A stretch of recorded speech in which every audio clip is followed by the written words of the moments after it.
Сооронбай Жээнбековду колдойм деген Чолпон атанын тургундары өлкөнүн эң ири ипподромуна жыйма топтолду. Бул жолугушууга улуу кичүү дебей ар муундун, ар түрдүү кесиптин ээлери келишкен. Чогулган элдин маанайынан эле социал-демократтар буга чейин эле ысык көлдүктөрдүн ишеничине ээ болуп калганын байкасак болот. Ар бир тургун жеке суроосун берип, кайсыл бир маселесине талапкердин жообун уккусу келет. Алардын көбү мектептердин оңдолушу, айлык акы жана таза суу көйгөйүнө байланыштуу. Бирок бул суроолордун көбү Жээнбеков тарабынан премьер кезинде эле колго алынган. Ошол эле таза суу боюнча программалардын башы башталып калган. Албетте Жээнбеков бул маселе жылына миллиондогон туристтерди тосуп жаткан көлдүктөр үчүн абдан актуалдуу экенин жакшы түшүнүп турат. 55% элибизди биз таза суу менен камсыз кыла албай атабыз.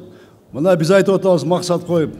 Мына президентибиз баштаган биз өкмөт улантып биз 5 жылда 18ден баштап Кудайым буйруса, Кудайым колдоп турса, Кудай кааласа 5 жылда биз Кыргыз мамлекетиндеги айылдарды толугу менен таза суу менен камсыз кылабыз деп максат койдук. Чолпон ата Ысык көл облусунун курорттук борбору болгондуктан жергиликтүү тургундар талапкердин туризм тармагына жасаган иштерине маани беришет.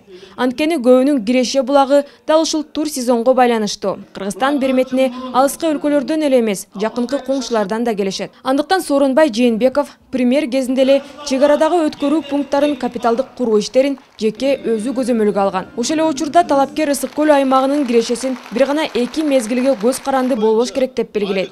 Аны үчүн ар бир аймактын шартына жараша калкты жумуш менен камсыз кылуучу программалар иштелип чыгат дейт Сооронбай Жээнбеков. Меники кагазда эмес программам.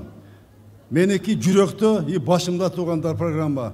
Кандай тармак деп эле айтып берем азыр мен. Кандай проблема бар? И кантип чечиш керек экен? Социал-демократтардын талапкери эл ичинен чыккандыктанбы бул жолугушуу жергиликтүү тургундарды Жээнбековдон күмөн санатууга себептерди калтырган жок. Жээнбековдун тегеретесинде Кыргызстан боюнча 10дон ашык чоң ири саясий партиялар бириктик. Анын айрымдарын атап беришти. 50дөн ашык коомдук уюмдар колдоого өттү. Сооронбай Жээнбековдун жасаган иштерин жанында иштеп жүргөндөр гана билбесе, өзү жар салып айтып чыкпаган адамдардын катарында. Кантсе да КСДПнын талапкеринин мындай сапаттарын тескеринче карапайым калк абдан жакшы кабыл алды. Анткени алар оор басырыктуу талапкерди президент катары көргүсү келет. Кыргыз эли, мисалы үчүн Ысык көл району, Ысык көл обласы, сиздин бардык жакшы сапаттарыңыз менен биз сизди тандап алдык. Ошондуктан шайлайбызбы биз 15-нде? Шайлайбыз. Биздин президент Сооронбай Жээнбеков. Сооронбай Жээнбеков кыргыз көчү жолун улайт.